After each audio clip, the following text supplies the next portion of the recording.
नमस्कार दोस्तों, आप सभी देख रहे हैं प्लेनेट 4। दोस्तों, भारत के अंदर चल रहा है तालिबान के खिलाफ भयंकर तैयारी।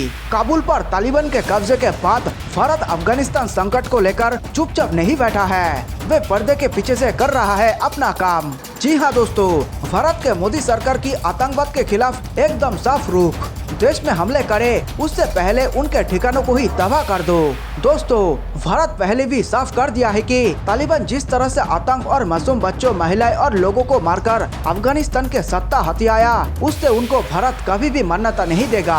और जैसा कि आपने तो देखा ही है, कुछ दिन पहले तीनों सेनाओं के प्रमुख सीडीएस जनरल बिपिन रावत जी ने चेतावनी भरे लहजे से तालिबान के खिलाफ बयान दिया और उन्होंने भारतीय सेनाओं की स्थिति को लेकर भी साफ कर दिया और जरूरत पड़ने पर वो तालिबान के खिलाफ लड़ने के लिए भी तैयार है। और उन्होंने तो तालिबान को लेकर भी बड़ा बयान दिया था कि ये वही 20 साल पुराने वाले तालिबान ही है, उनमें कोई बदलाव नहीं आई है और उनके ऊपर भरोसा करना सबसे बड़ी गलती साबित हो सकती है। तो दोस्तों, इससे तो तालिबान पर भारत की रुख स्पष्ट हो गई है। और खबर तो ये भी आ रही है कि कश्मीर को लेकर पाकिस्तान के आतंकी संगठन जैश-ए-मोहम्मद ने तालिबान के साथ सीक्रेट मीटिंग करना भी शुरू कर दिया है। और जैसा कि कुछ दिन पहले पाकिस्तान के एक मंत्री ने उनकी मंशा जाहिर किया था कि तालिबान उनको कश्मीर लेकर देने वाले हैं। तो दोस्तों, इससे तो लगता है कि दल में बहुत कुछ कला है, क्योंकि पाकिस्तान के आतंकी अब तालिबानी आतंकियों के साथ मिलकर कश्मीर को कब्जाने की कोशिश करेंगे और उसके लिए भारत में हमले करने की हर संभव कोशिश भी करेंगे।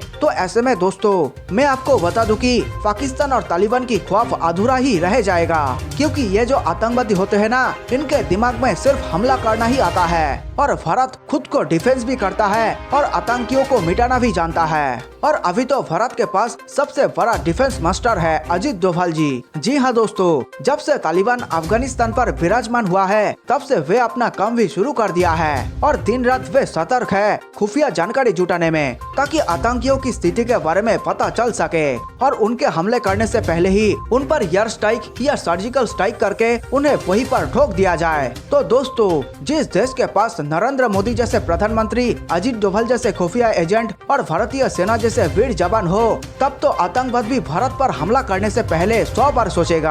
दोस्तों, काबुल पर तालिबान के कब्जे के बाद भारत अफगानिस्तान संकट को लेकर चुपचाप नहीं बैठा है, वे पर्दे के पीछे से अपना काम कर रहा है। काबुल एयरपोर्ट पर हमले के बाद भारत आतंकवाद को लेकर तालिबान पर कूटनीतिक दबाव बढ़ाएगा। भारत अफगानिस्तान में बनने वाली नई सरकार के स्वरूप को लेकर भी विभिन्न देशों के संपर्क में है, जो चाहते हैं कि अगर वहां सरकार का समावेशी स्वरूप नहीं होता है तो तालिबान को मान्यता नहीं देना चाहिए। संयुक्त राष्ट्र सुरक्षा परिषद अफगानिस्तान के मसले पर एक और बैठक आहूत करने पर भी चर्चा चल रही है। इसका मकसद भी तालिबान पर कूटनीतिक दबाव बढ़ाना है। सूत्रों का कहना है कि काबुल में हुए आतंकी हमले के बाद दुनिया के तमाम देश सतर्क हो गए हैं। हालांकि आतंकी हमले की जिम्मेदारी IS खुरासान ने ली है, लेकिन तालिबान की स्थिति आतंकी गुटों से गठजोड़ को लेकर संदिग्ध बनी हुई है। भारतीय एजेंसियों के इनपुट से स्पष्ट है कि अफगानिस्तान में सक्रिय तमाम आतंकी गुटों की तालिबान लड़ाकों से सांठगांठ है। इनको संरक्षण और खुराक पाकिस्तान की ISI से मिलती है। सूत्रों के मुताबिक तालिबान दुनिया के सामने उदारवादी चेहरा पेश करने की कोशिश कर रहा है, लेकिन भारत तालिबान के मूल आचरण को 1996 से ज्यादा अलग नहीं देखता। भारत सहित अन्य देश तालिबान के एक्शन पर नजर बनाए हुए हैं, वे एक दूसरे के संपर्क में भी बने हुए हैं। तालिबान के नए अमीरत के मान्यता के संबंध में फैसले को लेकर भारत का कूटनीतिक दबाव कम आ रहा है। रूस और ईरान जैसे देश भी इस संबंध में भारत से रायशुमारी में जुटे हैं। भारत की अमेरिका के अलावा Iran, Qatar, Tajikistan, Germany, Italy सहित कई देशों से बातचीत हुई है। ये देश अफगानिस्तान में किसी भी फैसले के लिए आपसी समन्वय पर जोर दे रहे हैं। साथ ही कुछ मुद्दों पर अलग राय के बावजूद आतंक के खिलाफ आम सहमति है। सूत्रों ने कहा, 1996 में अफगानिस्तान में सत्ता हथियाने के बाद तालिबान अंतर्राष्ट्रीय आतंक के लिहाज से ग्राउंड जीरो बन गया था। इसलिए इस मसले पर विभिन्न देश गंभीर चर्चा में जुटे हैं कि तालिबान को लेकर जल्दबाजी के बजाय जमीनी स्थिति पर गौर करना जरूरी है। वीडियो में आगे बढ़ने से पहले सभी भारतवासियों को मेरा नमस्कार। देश प्रेमियों, वीडियो को लाइक करके आप 5 स्टार दे सकते हैं ताकि हम आपके लिए रोज ऐसे ही राष्ट्रहित में वीडियो लाया करें। दोस्तों, देश हित से जुड़े तमाम खबरों पर हम लगातार नजर बनाए हुए हैं, इसलिए चैनल को सब्सक्राइब करना ना भूलें। साथ ही नीचे कमेंट में जय हिंद लिखकर पूरे भारत का हौसला बढ़ाएं और वीडियो को व्हाट्सएप, फेसबुक पर दोस्तों के साथ शेयर करके देश प्रेम को फैला दे। अमेरिका ने लगातार काबुल एयरपोर्ट पर हमले के खतरे का अलर्ट जारी किया है। अमेरिका ने ताजा चेतावनी में अपने नागरिकों से कहा है कि वे काबुल एयरपोर्ट और उसके आसपास के इलाकों से तुरंत हट जाए, क्योंकि वहां खतरा है। काबुल में स्थित अमेरिकी दूतावास ने ये सिक्योरिटी अलर्ट जारी किया है। बता दे, काबुल एयरपोर्ट पर खतरे को लेकर अमेरिका ने पहला अलर्ट गुरुवार को जारी किया था और उसी दिन शाम को आतंकी संगठन ISI खुरासान ने एयरपोर्ट पर हमला कर दिया। इस हमले में 13 अमेरिकी सैनिक समेत 170 लोगों की जान चली गई। अफगानिस्तान के हालात पर भारत और अमेरिकी विदेश मंत्री ने की चर्चा। अफगानिस्तान के हालात पर अमेरिकी विदेश मंत्री एंटनी ब्लिंकन ने भारतीय विदेश मंत्री एस जयशंकर से बात की है। इस दौरान अफगानिस्तान में आपसी सहयोग जारी रखने पर सहमति बनी है। बता दे, काबुल एयरपोर्ट 31 अगस्त तक अमेरिकी सेना के कब्जे में है। 1 सितंबर से यह तालिबान के कंट्रोल में चला जाएगा। अमेरिका और भारत समेत कई देश काबुल से अपने नागरिकों को निकालने में जुटे हैं। भारत ने बीते शुक्रवार को कहा था कि अफगानिस्तान से अपने ज्यादातर लोगों को निकाल लिया है, लेकिन कुछ अभी भी अटके हुए हैं। काबुल एयरपोर्ट के 3 प्रमुख गेट से अमेरिकी सैनिक हटे। तालिबान ने संभाला मोर्चा।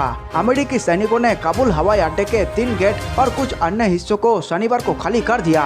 इसके बाद तालिबान लड़ाकों ने इन इलाकों का कंट्रोल अपने हाथ में ले लिया है। टोलो न्यूज ने इसकी पुष्टि की है। दूसरी तरफ एक वरिष्ठ अमेरिकी सैन्य अफसर ने बताया कि शनिवार को अमेरिका के ड्रोन हमले में आतंकी संगठन ISIS के 2 बड़े आतंकी मारे गए हैं, जबकि एक घायल हुआ है। तालिबान ने पंजशीर में दाखिल होने का दावा किया। तालिबान ने अपने कब्जे से बचे अफगानिस्तान के एकमात्र पंजशीर प्रांत में दाखिल होने का दावा किया है। तालिबान के सांस्कृतिक आयोग के सदस्य अनामुल्लाह समंगानी ने कहा, इस्लामिक अमीरात की सेना ने शनिवार को बिना किसी विरोध और खून खराबे के पंजशीर में एंट्री कर ली है। इस दौरान विरोधी पक्ष से उनकी कोई लड़ाई नहीं हुई। हालांकि समंगानी ने यह भी कहा कि बातचीत के लिए अभी भी दरवाजे खुले हैं। वही पंजशीर के लड़ाके ने तालिबान के दावों को खोखला बताया है। नॉर्दर्न अलायंस के प्रमुख अहमद मसूद के समर्थकों ने तालिबान के दावों को खारिज किया है। रेजिस्टेंस फोर्स के प्रतिनिधि मंडल के प्रमुख मोहम्मद अलमस जाहिद ने कहा, पंजशीर में कोई लड़ाई नहीं हुई है। यहाँ तालिबान की एंट्री की खबरें बेबुनियाद है। सालेह की सेना ने काफिसा प्रांत में तालिबान को खदेड़ा। अफगानिस्तान पर कब्जा जमा चुके तालिबान को काफिसा प्रांत में बड़ा नुकसान झेलना पड़ा है। यहाँ अफगानिस्तान के कार्यवाहक राष्ट्रपति अमरुल्लाह सालेह के नेतृत्व में मुकाबला कर रहे नेशनल रेजिस्टेंस फोर्स ने तालिबान को मुंह तोड़ जवाब दिया है। दोनों गुटों के बीच यह जंग काफिसा प्रांत के संजन और बगलान के खोस्तो व फेरेंग जिले में हो रही है। पंजशीर में सीजफायर के उल्लंघन की वजह से सालेह के लड़ाकों ने तालिबान पर पलटवार किया है। तालिबान और अहमद मसूद के प्रतिनिधि मंडल के बीच पहले दौर की वार्ता 25 अगस्त को हुई थी। इस दौरान दोनों पक्ष दूसरे दौर की वार्ता एक दूसरे पर हमला नहीं करने पर सहमत हुए थे।